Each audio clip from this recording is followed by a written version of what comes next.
Hi everyone, कैसे हैं आप लोग।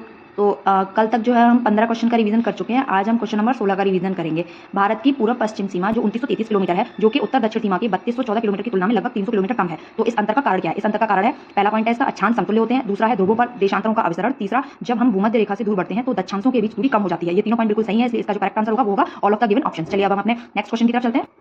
भारत की दक्षिणी सीमा 6 डिग्री 45 मिनट उत्तर अक्षांश के साथ निर्धारित होती है। यह रेखा निम्नलिखित में से किसको छूकर जाती है? तो इसका जो करेक्ट आंसर है वो है अंडमान एवं निकोबार द्वीप समूह। अगला प्रश्न है, मुख्य भारतीय भूभाग का अक्षांशीय विस्तार निम्नलिखित में से कौन सा है? मुख्य भारतीय भूभाग का अक्षांशीय विस्तार निम्नलिखित में से कौन सा है? तो correct answer is 8 degree 4 minute उत्तर से 37 डिग्री 6 मिनट उत्तर। ठीक है, नेक्स्ट क्वेश्चन है कर्क एवं मानक समय रेखा। अभी इसमें जो है हम कर्क रेखा एवं मानक समय रेखा के बारे में पढ़ेंगे। तो इसका जो नेक्स्ट क्वेश्चन है वो है, जनवरी माह में भारत में 20 डिग्री सेंटीग्रेड की समताप रेखा का विस्तार माना जाता है। जनवरी माह में भारत की 20 डिग्री सेंटीग्रेड की समताप रेखा का विस्तार माना जाता है। तो इसका करेक्ट आंसर जो है वो है ए, कर्क रेखा के समानांतर किंतु दक्षिण में। कर्क रेखा के समानांतर किंतु दक्षिण में।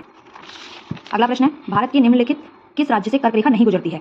तो इसका जो करेक्ट आंसर है वो है मणिपुर, क्योंकि राजस्थान, त्रिपुरा एवं झारखंड तीनों राज्यों से कर्क रेखा गुजरती है, लेकिन मणिपुर से नहीं गुजरती है। अगला प्रश्न है, कौन सा राज्य कर्क रेखा द्वारा क्रॉस नहीं किया जाता है? ये सेम क्वेश्चन रिपीट हुआ है, इसका भी जो आंसर होगा वो मणिपुर है, मतलब कि ऑप्शन थर्ड। ठीक है, नेक्स्ट क्वेश्चन है, कर्क रेखा पश्चिम में डैश और पूरब में से के मध्य भाग से गुजरती है। तो कर्क रेखा पश्चिम में जो है वो कच्छ का जो रण है वहां से गुजरती है, और पूरब में जो है वो मिजोरम भाग से गुजरती है, मतलब कच्छ रण क्षेत्र और मिजोरम इनके बीच से कर्क रेखा गुजरती है। नेक्स्ट क्वेश्चन है, इनमें से कौन सा उष्ण कटिबंध कर्क रेखा के अत्यंत समीप है? इनमें से कौन सा उष्ण कटिबंध रेखा के अत्यंत समीप है? तो इसका जो आंसर है वो आइजोल है ना, इसमें एजोल लिखा हुआ है, कुछ लोग एजोल बोलते हैं, कुछ लोग आइजोल बोलते हैं। तो इसका जो करेक्ट आंसर है वो ए है। नेक्स्ट क्वेश्चन है, इनमें से कौन सा अक्षांश भारत से होकर गुजरता है? तो जो कर्क रेखा है वो भारत से होकर गुजरती है, बाकी भूमध्य रेखा, आर्कटिक और मकर रेखा भारत से होकर नहीं गुजरते हैं। अगला क्वेश्चन है, भारतीय मानक रेखा यूपी एमपी राज्यों से होकर गुजरता है। तो इसका जो करेक्ट आंसर है वो है डी, उड़ीसा एवं आंध्र प्रदेश। उड़ीसा एवं आंध्र प्रदेश। अगला क्वेश्चन है, निम्नलिखित देशांतरों में किसको भारत का मानक देशांतर चयनित किया गया है? निम्नलिखित देशांतरों में किसको भारत का मानक देशांतर चयनित किया गया है? तो इसका जो करेक्ट आंसर है वो है सी, 82 डिग्री 30 मिनट पूर्व। 82 डिग्री 30 मिनट पूर्व। अगला क्वेश्चन है, निम्नलिखित देशांतरों में से भारतीय मानक समय किसके साथ निर्दिष्ट है? निम्नलिखित देशांतरों में से भारतीय मानक समय किसके साथ निर्दिष्ट है? तो ये सेम क्वेश्चन रिपीट हुआ है, तो इसका जो करेक्ट आंसर है वो है डी, 82 मिनट 30 डिग्री पूर्व। ठीक है, अगला क्वेश्चन है, रेखांश 82 degree 5 minute 82 degree 5 minute east इन स्थानों में से किससे नहीं गुजरती है? तो इसमें छत्तीसगढ़, ओडिशा, उत्तर प्रदेश और बिहार है। तो इसका जो करेक्ट आंसर है वो बिहार होगा, क्योंकि छत्तीसगढ़, ओडिशा, उत्तर प्रदेश से गुजरती है, लेकिन बिहार से नहीं गुजरती है। अगला क्वेश्चन है हमारा, अगर अरुणाचल प्रदेश में सुबह 4 बजे सूरज उगता है तो गुजरात में सूरज कब उगेगा?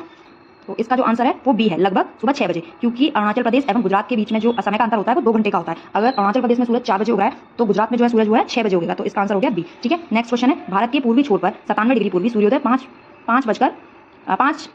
मिनट पर हो रहा है, पश्चिमी छोर पर 67 डिग्री पूर्वी कितने बजे सूर्योदय होगा? तो इसका जो आंसर होगा वो होगा सी, क्योंकि जैसा कि मैंने आपको बताया कि अरुणाचल प्रदेश एवं गुजरात, मतलब कि पूरब एवं पश्चिम दोनों के बीच में जो समय का अंतर होता है वो 2 घंटे का होता है। तो इसलिए पश्चिमी छोर पे जो है वो सूरज जो है वो 7 बजे उगेगा। कितने बजे उगेगा? 7 बजे उगेगा।